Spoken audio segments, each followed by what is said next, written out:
Hello, students.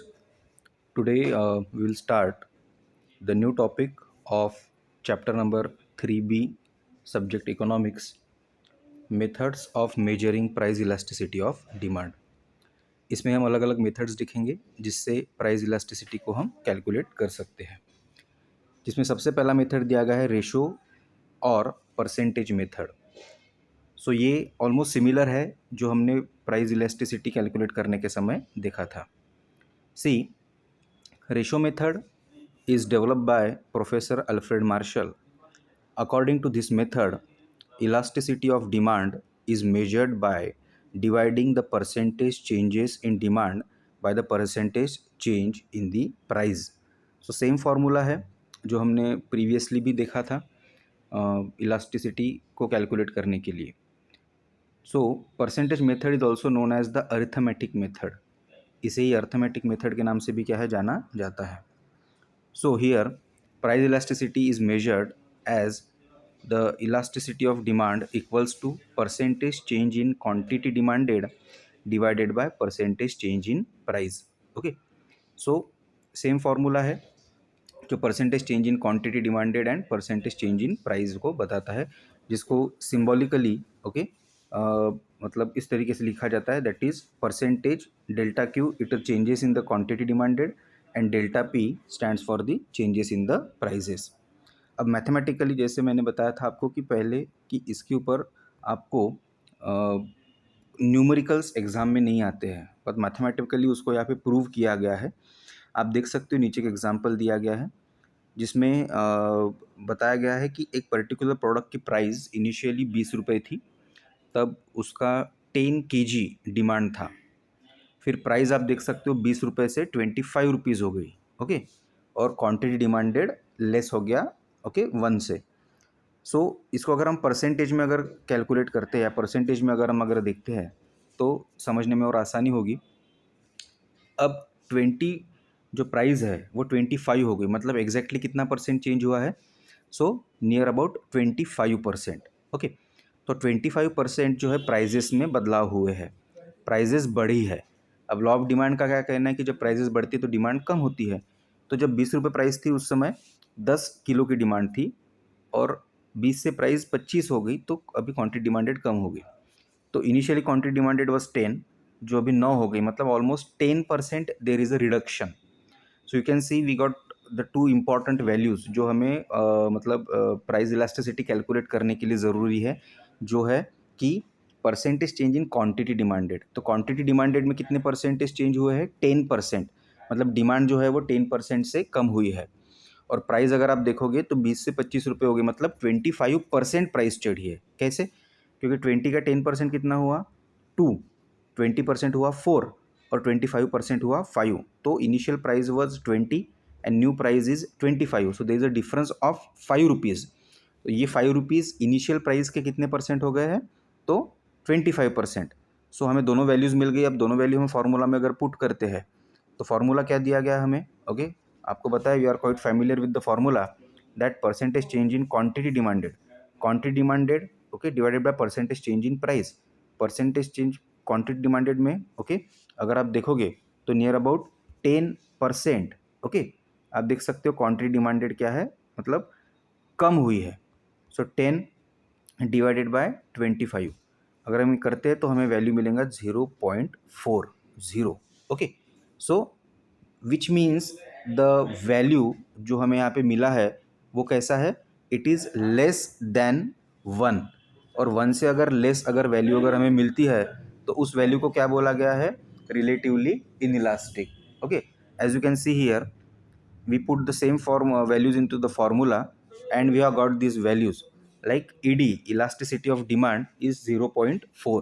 so 0.4 अगर हमें यहाँ पे वैल्यू मिला है इसका मतलब क्या है? ओके, ये वैल्यू 1 से कम है. और यहाँ पे वैल्यू अगर 1 से कम होती है, हमने प्रीवियस लेक्चर में देखा था कि value can be infinite, it can be 0, it can be 1, it can be greater than 1, it can be less than 1. so here value is less than 1, which means there is a relatively inelasticity. So it means the elasticity of demand is relatively inelastic. Okay, so ये तो पहली method हो गई. उसके बाद में दूसरी method है जिसका नाम है टोटल एक्सपेंडिचर मेथड। ओके, अब टोटल एक्सपेंडिचर मेथड में देखिए एक फॉर्मूला यहाँ पे दिया गया है और एक टेबल हमें दिया गया है, और टेबल के बेसिस पे हमें क्या है इलास्टिसिटी को कैलकुलेट करना है, जो 3 तरीके की इलास्टिसिटी हमें क्या है स्टडी करने को मिलेगी। जिसमें सबसे पहला है, पहले कंसेप्ट के बारे में पढ़ लेते हैं, total expenditure method. See, this method was developed by professor Marshall. In this method, total amount of expenditure before and after the price change is compared. Okay, यहाँ पे ओके एक पर्टिकुलर प्रोडक्ट की प्राइस बदलने के बाद में, ठीक है, क्या इम्पैक्ट उसका देखा जाता है, उसका स्टडी यहाँ पे किया गया है। See again, this method was developed by professor Marshall and in this method total amount of expenditure before and after the price change is compared. और एक्सपेंडिचर के बेसिस पे हमें यहाँ पे इलास्टिसिटी को स्टडी करना है, जिसका एक सिंपल फार्मूला है, that is total expenditure equals to price multiplied by quantity demanded. अब प्राइस दी गई है क्वांटिटी डिमांडेड के बेसिस पे, मतलब उस पर्टिकुलर प्राइस पे कितनी क्वांटिटी डिमांड हुई है उसके बेसिस पे हम टोटल एक्सपेंडिचर क्या है कैलकुलेट करेंगे। Now in this connection Marshall has given the following propositions. अब जो एक्सपेंडिचर मेथड है, एक्सपेंडिचर मेथड में 3 वैल्यूज़ हमें मिलती है, जिससे रिलेटिवली इलास्टिक मतलब जहाँ पे ED will be greater than 1, unitary elastic where the value will be equal to 1 और ED is equal to 1, and relatively inelastic मतलब वेयर वैल्यू और ED will be less than 1। तो ये 3 कंडीशंस हमें यहाँ पे मिलती है, जो हम ग्राफ के मदद से समझेंगे। पहले तीनों कंसेप्ट समझेंगे। रिलेटिवली इलास्टिक कंसेप्ट कब होगा? सी, when a given change in price of a commodity, okay, total outlay increase मतलब वस्तु की कीमत बदलने के बाद यदि आउटपुट बदलता है तो हमें जो वैल्यू मिलेंगी that is greater than 1, and that situation will be known as the relatively elastic demand. As you can see in the previous और sorry in the first segment, price commodity A की price यहाँ पे दी गई है, आप देख सकते हो। ओके, कमोडिटी ए की प्राइस जो है इनिशियली कितनी है 10 रुपीज़ है, उसके बाद में वो क्या हुई है 20 रुपीज़ है। अब ये टोटल आउटले मेथड है। अब यहाँ पे आप देख सकते हो कि प्राइस जो है, ओके, प्राइस जो मतलब है आप देख सकते हो कि प्राइजेस बदली है, उसके अकॉर्डिंगली क्वांटिटी डिमांडेड में भी क्या है चेंजेस आया है। मतलब जब 10 रुपये थे, ओके, तब 6 क्वांटिटी डिमांडेड थी, फिर प्राइस बढ़ गई 10 रुपये से 20 रुपये हो गई, तो यहाँ पे भी क्या हो गया क्वांटिटी डिमांडेड कम हो गई। अब इन दोनों चीज़ों का हमें मल्टीप्लिकेशन करना है। सो 10 multiplied by 60, okay 6 value is 60, and 20 multiplied by 5 value is 100। आप यहाँ पे देख सकते हो ओके कि प्राइस बढ़ने के बाद भी क्या हुआ है, टोटल आउटले में क्या है इंक्रीमेंट हुआ है। मतलब प्राइस बढ़ने के बाद में भी यहाँ पे क्या है टोटल आउटले इंक्रीज हुआ है। सो दैट्स वाई ईडी और the value of ED is greater than 1। जो पहली कंडीशन थी एक बार फिर से ध्यान दीजिए। पहली कंडीशन में क्या बोला गया था, when the given change in price मतलब वस्तु की कीमत में होने वाले बदलाव के बावजूद भी अगर आउटले बढ़ता है तो इलास्टिसिटी ऑफ डिमांड क्या होगी, 1 से ज़्यादा होगी। आप यहाँ पे देख सकते हो कि वस्तु की कीमत में बदलाव हुए हैं, बट टोटल आउटले भी क्या हुआ है, बढ़ा है, कम नहीं हुआ है। सो 10 से 20 रुपये हो गया तो टोटल आउटले 60 से 100 हो गया, तो वैल्यू इज़ ग्रेटर देन 1 है कि नहीं। तो अगर ये बढ़ता है तो value is greater than 1। Second जो मेथड है उसको बोला गया यूनिटरी इलास्टिक। मतलब यूनिटरी इलास्टिसिटी में क्या होगा, ओके, कि प्राइजेस बदलने के बावजूद भी, और व्हेन प्राइस फॉल्स और राइज, ओके, कम हो गई या ज़्यादा हो गई, but total outlay remains constant, in that case we get the value equals to और elasticity of demand is equals to 1। मतलब प्राइजेस में बदलाव होने के बावजूद, मतलब प्राइजेस कम हो जाए या बढ़ जाए, फिर भी आउटले पे जिसका कोई भी असर नहीं पड़ता है उसे यूनिटरी बोला गया है। आप देख सकते हो सेकंड कंडीशन में वही हुआ है कि प्रोडक्ट बी के बारे में दिया गया है, प्राइजेस 30 रुपये थी 40 रुपये हो गई। अब 30 रुपये जब प्राइजेस थी उसके बाद में प्राइजेस बढ़ी है, मतलब 40 रुपये हो गई। तो 30 रुपये प्राइस थी उस समय 4 क्वांटिटी डिमांडेड थी, 40 रुपये प्राइस हो गई तो 3 क्वांटिटी डिमांडेड हो गई। सो आप देख सकते हो दोनों का अगर मल्टीप्लिकेशन करते हैं तो 30 multiplied by 4 we get the value 120, and 40 multiplied by 3 both values are equal. So prices whether it increases और decreases, but it does not make any impact on the total outlay. In that case we get the elasticity of demand is 1.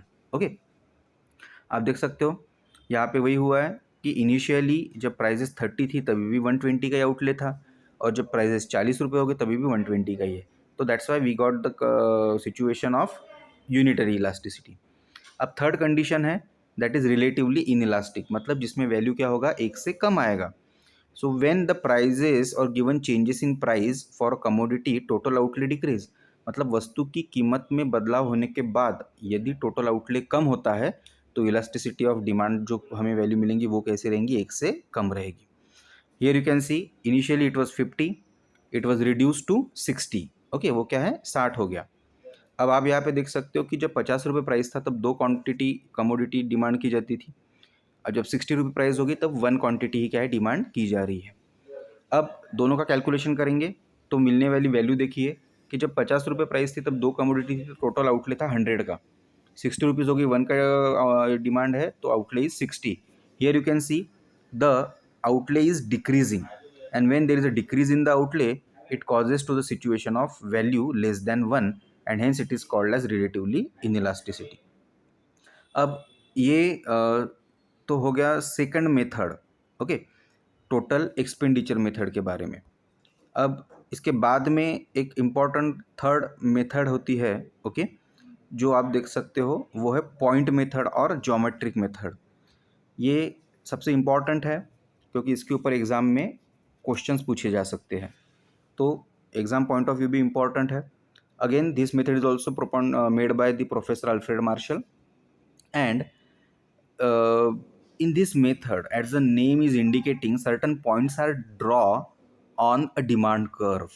Demand curve पे कुछ points क्या है, draw किए जाते हैं. The ratio method, या इसको ही रेशो या ज्योमेट्रिक मेथड के नाम से भी जाना जाता है, और उन पॉइंट्स के बेसिस पे क्या है, वैल्यूज़ निकाली जाती है. ठीक है, जैसे परसेंटेज मेथड में हमने देखा, ओके, और अभी आउटले मेथड में देखा. आउटले मेथड में हमें 3 वैल्यूज़ मिलती है, but we are talking about the point method, here we get all the 5 values. मतलब परफेक्टली इलास्टिसिटी भी मिलेगा, परफेक्टली इनइलास्टिसिटी भी मिलेगा, यूनिटरी इलास्टिसिटी भी मिलेगा, then relatively elasticity and relatively inelasticity. Now अगर इस कंसेप्ट को अगर समझना है तो एक ग्राफ हमें देखना पड़ता है, और वो ग्राफ के साथ साथ एक सबसे इम्पॉर्टेंट चीज़ यहाँ पे है, एक फार्मूला, जिसके बेसिस पे यहाँ पे हम क्या है, वैल्यूज़ को फाइंड आउट करेंगे. Now at any point on the demand curve, elasticity of demand is measured with the help of the following formula. Now point elasticity of demand को अगर हमें कैलकुलेट करना है तो उसके लिए एक सिंपल सा फॉर्मूला दिया गया है. आप देखिए फॉर्मूला आपको समझ में आएगा.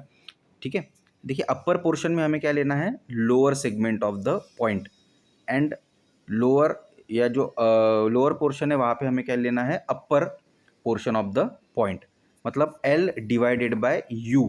ओके, मतलब अपर पोर्शन में जस्ट अपोजिट, अपर में U होता है, लोअर में L होता है, बट यहाँ में क्या करना है, लोअर पोर्शन को अपर में लेना है of that particular point, and upper portion को जो है वो लोअर सेगमेंट में लेना है of that particular point. So just formula remember ये कर लीजिए.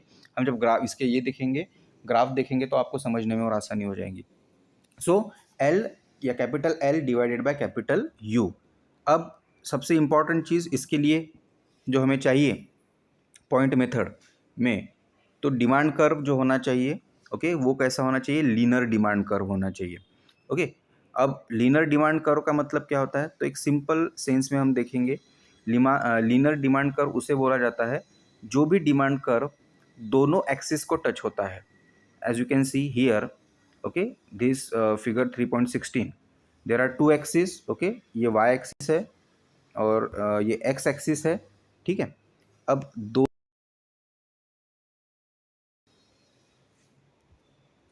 like there are y axis and there is a x axis. अब ये जो डिमांड कर्व है आप देख सकते हो, ये डिमांड कर्व डी ये दोनों एक्सिस को टच हो रहा है. ठीक है, अब दोनों एक्सिस को टच हो रहा है मतलब ये क्या हो गया, लीनर डिमांड कर्व. दूसरा इंपॉर्टेंट चीज़ देखेंगे कि नॉन लीनर डिमांड कर्व क्या होगा, फिर जो कोई भी एक्सिस को टच नहीं होता है उसको हम नॉन लीनर डिमांड कर्व बोलेंगे, जो इस तरीके से होता है. In this diagram you can C, okay, the demand curve D is neither intersecting x axis और वाई एक्सिस, ना एक्स एक्सिस को इंटरसेक्ट हो रहा है ना वाई एक्सिस को, इसलिए इसको क्या बोला जाता है, non linear demand curve. Okay, तो अब पॉइंट मेथड को देखिए यहाँ पे कैसे अप्लाई किया जाएगा। फॉर्मूला याद में रखिए। फॉर्मूला क्या था? Upper segment divided by lower segment divided by upper segment. Okay, now this is a demand curve.